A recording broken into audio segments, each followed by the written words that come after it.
सबको जय मसीह की। मैं विश्वास करता हूँ कि प्रभु में आप आनंदित हैं, शांति में हैं और ब्लेस हैं। आइए मेरे साथ खोलिए आज का पवित्र वचन हमसे क्या कहता है। आज का वचन जो है यशायाह 49 उसकी 26 उसकी 26 आयत में लिखा है, जो तुझ पर अंधेर करते हैं उनको मैं उन्हीं का मांस खिलाऊंगा और वे अपना लहू पीकर ऐसे मतवाले होंगे जैसे नए दाख मधु से होते हैं। तब सब प्राणी जान लेंगे कि तेरा उद्धार करता यहोवा तेरा छुड़ाने वाला याकूब का शक्तिमान मैं ही हूँ। आमीन।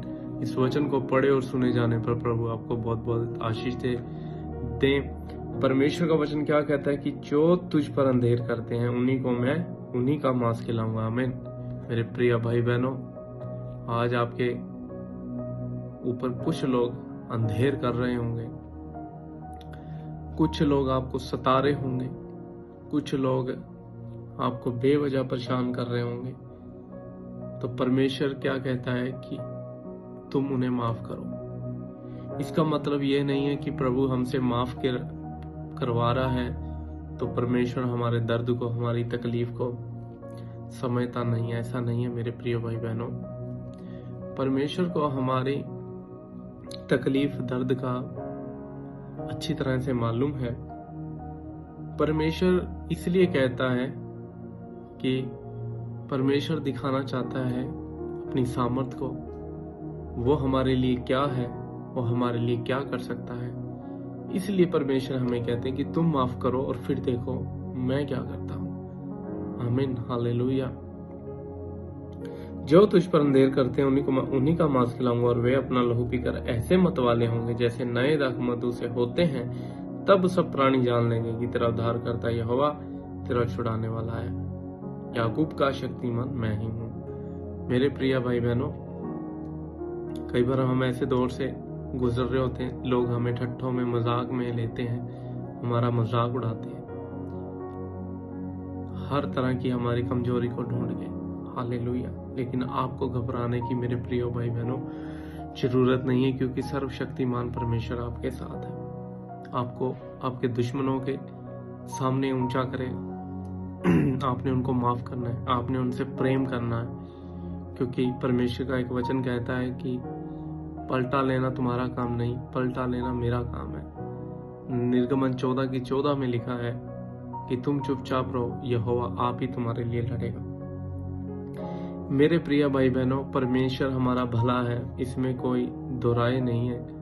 परमेश्वर हमारा सर्वशक्तिमान और भला और विलंब से कोप करने वाला परमेश्वर है। लेकिन ऐसा नहीं है कि परमेश्वर की भलाई को देखते देखते उसके क्रोध को हम नजरअंदाज करने लग जाएं। जितना हमारा परमेश्वर भला है उतना तिरछा भी है। परमेश्वर का वचन कहता है कि मैं सीधे मन वालों के लिए सीधा हूं और टेढ़े के लिए बर्छी हूं। बर्छी आपको पता है कितनी शार्प होती, तेज होती है। तो परमेश्वर अपने आप को बर्छी कहता है। हालेलुया।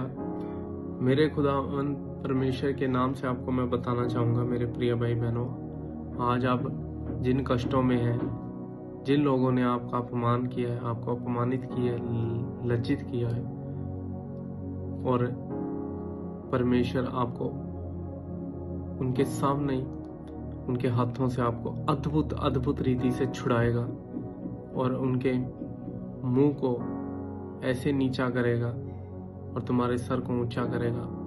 ये इसलिए कि परमेश्वर दिखाना चाहता है कि आप किसकी संतान हो।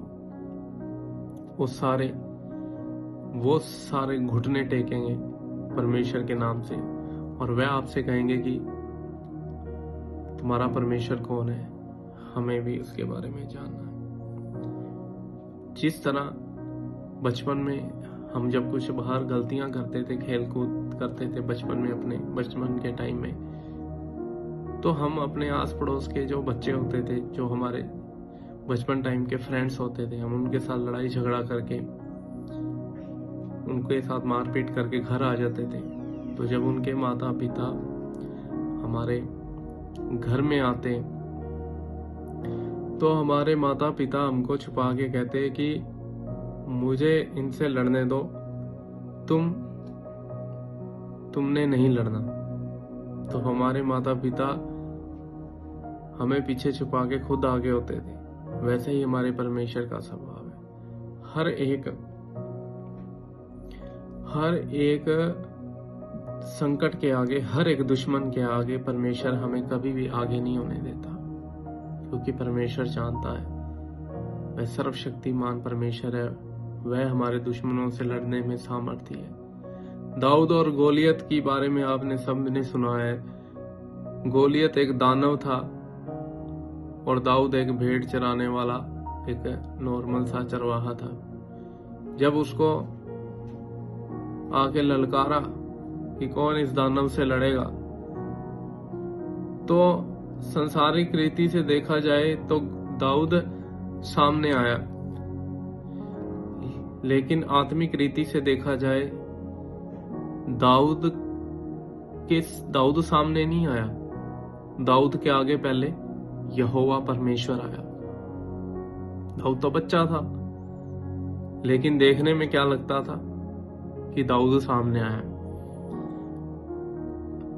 परमेश्वर ने दाऊद के गोफन को इस्तेमाल किया और उसके अंदर एक पत्थर रख के, बाकी आपको पता ही आगे की कहानी का। तो कहने का मतलब यह है, परमेश्वर हमें माफ करने के लिए, हमें क्षमा करने के लिए इसलिए कहते हैं क्योंकि हमारा परमेश्वर नहीं चाहता कि हम किसी के साथ लड़े। जैसे कि माता पिता जाते हैं, वो अपने बच्चे को अंदर करके फिर खुद जवाब देने जाते हैं, चाहे गलती हमारी ही क्यों ना हो। यह एक माता पिता का स्वभाव होता है। वैसे ही जब हमारे संसारिक माता पिता हमारे लिए इतना सोचते हैं, तो हमारा स्वर्गीय पिता जिसने पूरी कायनात को अपने शब्दों से बनाया और हमें अपने हाथों से बनाया, तो वो हमारे लिए कितना सोचता है। वो प्रेमी है।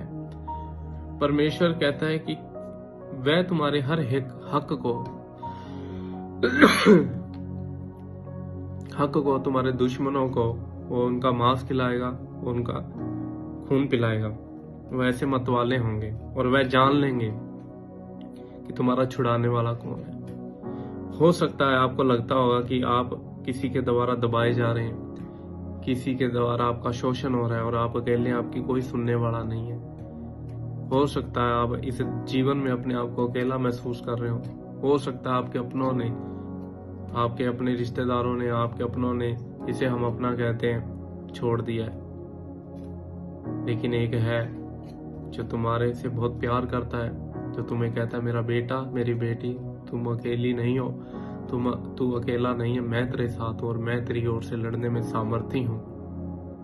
परमेश्वर तुम्हारी ओर से ऐसा लड़ेगा कि तुम्हारे सामने तुम्हारे दुश्मन टिक नहीं पाएंगे और वो आके जानेंगे कि तुम्हारा सर्वशक्तिमान परमेश्वर कौन है, और वो अपने घुटने उसके आगे टेक के आपसे और परमेश्वर से माफी मांगेंगे।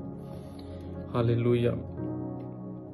परमेश्वर अपने प्रेम करने वालों को कभी यूं अकेला नहीं छोड़ता। वो कहता है कि तू जो तुम्हें छूता है वो मेरी आंख की पुतली को छूता है। सो मेरे प्रिय भाई बहनों, हमें परमेश्वर पर विश्वास रखना है। आप अकेले नहीं हैं। सर्वशक्तिमान परमेश्वर जब आपकी ओर से लड़ेगा तो वो बड़े बड़ों को दिखा देगा कि तुम्हारे पीछे हाथ किसका है। हालेलुया। हो सकता है सामने वाले आपको बहुत बलवान दिख रहे हो, पैसे में, धन दौलत में, अच्छी शोहरत में, नाम में, लेकिन आप ये सोचो कि आपकी ओर जो है वो सबसे ऊंचा और सर्वशक्तिमान परमेश्वर है। इस ब्रह्मांड को बनाने वाला, इस कायनात को बनाने वाला, हर एक रचना करने वाला परमेश्वर आपकी ओर से कहता है कि तेरा छुड़ाने वाला याकूब का शक्तिमान मैं ही हूं, तेरा उद्धार करता। इसलिए मेरे प्रिय भाई बहनों, परमेश्वर आपसे कहता है कि मैं ही तेरा उद्धार करता परमेश्वर हूं। तुम्हें किसी से डरने की जरूरत नहीं है। तुम्हें सिर्फ परमेश्वर के वचनों पर, उसकी आज्ञाकारिता में दीन होकर चलने की जरूरत है। परमेश्वर ने कहा कि कोई तुम्हें एक गाल पे थप्पड़ मारे, उसकी ओर दूसरा भी फेर देना। इसका मतलब ये नहीं है कि हम बाहर वालों से चांटे खाते रहें, या परमेश्वर हमें अलाउ कर रहा है कि तुम चांटे खाओ। नहीं, इसका मतलब यह है कि तू एक गाल पे तेरे कोई मारे तो उसके और दूसरे भी फेर के और चांटा खा के आ जाना। और उसके बाद फिर मैं बताऊंगा कि मैं कौन हूं, और फिर मैं ये भी बताऊंगा कि तुमने किसके बच्चे को थप्पड़ मारा है या ललकारा है। हाँ, ये परमेश्वर का स्वभाव है। उसने जब अपने लिए अपनी जान दे दी, अपने आप को नहीं रख छोड़ा, तो वो क्या हमें ऐसे दुनिया के चांटे खाने देगा? हो सकता है आज विरोधी दल जो हमारी मसीहत के सामने हमारे मसीह भाई बहनों को बहुत परेशान कर रहे हैं, उन्हें लग रहा हो कि कहीं से इनका कोई सहायता नहीं आ रही। हो सकता है सरकार इनकी नहीं सुन रही है, जो मर्जी इनके साथ करो। लाखों चर्चेस तोड़े जाते हैं, लाखों मसीहों को मारा जाता है, पीटा जाता है। इसका मतलब ये नहीं है कि उनके साथ खड़े होने वाला कोई नहीं है, इसलिए वो मार खा रहे हैं। उनको पता है जिस दिन हमारा परमेश्वर का क्रोध भड़क उठा, ये ढूंढने पर भी इनका आता पता नहीं चलेगा। वो ऐसी भस्म करने वाली आग है। वो जितना दयालु है, जितना प्रेमी है, उतना ही उसका क्रोध सहन से बाहर है। जब वो क्रोध भड़काता है तो उपजाऊ भूमि बंजर बन जाती है। हालेलुया। मैं विश्वास करता हूं कि आपने इस वचन से आशीष पाई हो। आइए हम प्रार्थना में जाएंगे। अनुग्रहकारी जीवित परमेश्वर पिता, जितने प्रिय भाई बहन इस प्रार्थना को सुने, उनके जीवन में काम करें, उन्हें उनके जीवन में कार्य करें खुदावन परमेश्वर। हालेलुया। प्रभु जी, आपने इनको नाम लेकर बुलाया है खुदावन परमेश्वर। जो भी इनके दुश्मन इनके सामने इनको ललकारते हैं प्रभु, उन्हें आप जवाब दीजिए प्रभु जी। हालेलुया। इनका हियाव मजबूत करें। हो सकता है प्रभु जी अपने आप को अकेला महसूस कर रहे हैं प्रभु जी, इनको आप इनके साथ आपका होने का एहसास कराएं खुदावन परमेश्वर। आपका सामर्थ्य हाथ इनके और इनके परिवार, इनके बच्चों के साथ बना रहे खुदावन परमेश्वर। इनके विरोध में बोली गई हर एक शब्द को नीचे बिठाया जाए, हर एक हाथ उठा हुआ नीचे बिठाया जाए। सारे मसीह भाई बहनों का आपके अनुग्रह के नीचे, जो इस समय सताव की घड़ी में है खुदावन, खास तौर पे नाइजीरिया के हमारे भाई बहनों के लिए, भारत के हमारे कुछ स्टेट जैसे कि छत्तीसगढ़, मणिपुर और प्रभु जी यूपी और उत्तराखंड, प्रभु जी इन सभी स्टेट्स के लिए हम प्रार्थना करते हैं प्रभु जी। आपका सामर्थ्य हाथ इन स्टेट के ऊपर आए खुदावन परमेश्वर, और आप अपना प्रभु जी अपनी सामर्थ्य दिखाएं खुदावन परमेश्वर। आपका अनुग्रह और शांति सभी के साथ बना रहे खुदावन, यीशु के नाम से मांगते हैं, आमीन। सबको जय मसीह।